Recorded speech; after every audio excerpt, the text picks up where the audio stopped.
Bonjour à tous et bienvenue dans cette vidéo où on va apprendre à comprendre les schémas électriques simples en utilisant la table de vérité, outil indispensable dans notre métier électrotechnique et automatisme.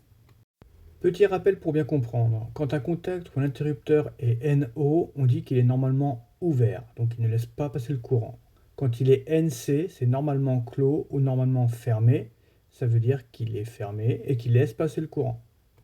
Grâce aux tables de vérité, si un jour on me demande l'implantation d'un circuit, si on me laisse libre cours pour choisir les repères numériques, eh bien je n'ai qu'à lire la table de vérité et je saurai comment câbler, où câbler et quel interrupteur je dois mettre en place.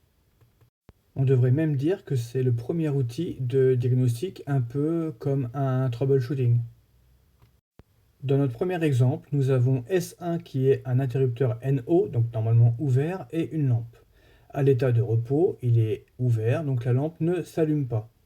Nous regardons notre tableau, nous sommes dans le premier cas, la première ligne, S1 égale 0, et donc L1 est égal à 0. Maintenant, que se passe-t-il si nous appuyons sur l'interrupteur? Eh bien, le courant passe et la lampe L1 s'allume. Donc, nous dirons si S1 est égal à 1, eh bien, L1 sera égal à 1, donc allumé. Jusque-là, rien de bien compliqué. Maintenant, que se passe-t-il si on remplace le contact NO par un contact NC? Eh bien, on verra que le tableau sera à l'inverse. Si S1 est égal à 0, L1 sera égal à 1.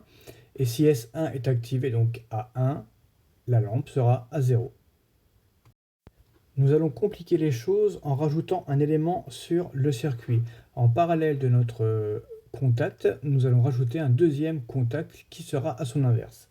Donc là, comme on voit sur le schéma, si S1 est égal à 0, S2 égale à 0, L1 est égal à 1. Maintenant, si on veut modifier, si S1 est égal à 0 et S2 égale à 1, L1 sera égal à 0, car aucun courant n'ira l'alimenter. Compliquons un peu les choses. On va rajouter un contact en série entre nos deux interrupteurs et la lampe. Ce qui va rajouter une condition et qui sera même décisionnaire, car peu importe l'état de S1 ou de S2, si S3 il est ouvert, la lampe restera toujours éteinte. Donc on dira que ce contact est décisionnaire, il est conditionnel. Ceci peut être un arrêt d'urgence, un contact de sécurité, que sais-je. Je vous laisse observer le tableau. Donc ça c'est pour 3 interrupteurs et une condition à la fin. Je vous laisse imaginer sur les machines où vous avez une trentaine de capteurs et d'interrupteurs entre le début et la fin. Ça vous donne une idée de la taille du tableau. C'est pour ça qu'après on préfère passer par des ladders. Quand les constructeurs jouent le jeu évidemment, on a un ladder qu'on branche sur la machine et on peut directement voir toutes les conditions nécessaires aux fonctions et l'état en temps réel de la machine.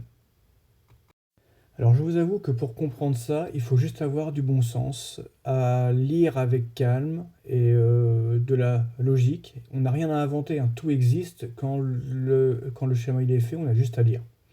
Donc n'ayez pas peur pour apprendre à le faire. Faites des schémas à main levée, peu importe, vous les faites vraiment au pif et après vous faites un tableau qui recense toutes les fonctions de votre circuit. Et cela vous permettra de progresser dans la chose. Pour ceux qui ont beaucoup de mal sur les débuts, ne baissez pas les bras, c'est juste un peu de travail, un peu de confiance en vous. Ne vous laissez pas descendre par ceux qui sont censés vous aider, on est d'accord. Je suis la preuve que même si on a du mal au début parce qu'on ne nous donne pas les bons outils et les bonnes chances, quand on donne un peu de travail soi-même, on peut aller très loin. Croyez-moi, faites-moi confiance. Donc, croyez en vous et ne vous laissez pas dire que vous ne pouvez pas le faire. Sur ce, ça va être tout pour aujourd'hui. Je vous remercie beaucoup à tous ceux qui se sont abonnés, à tous ceux qui regardent. Merci beaucoup au like. Donc pour les nouveaux, pensez à vous abonner, c'est vraiment cool pour la chaîne. Merci à tous. Ciao, bye bye et semaine prochaine.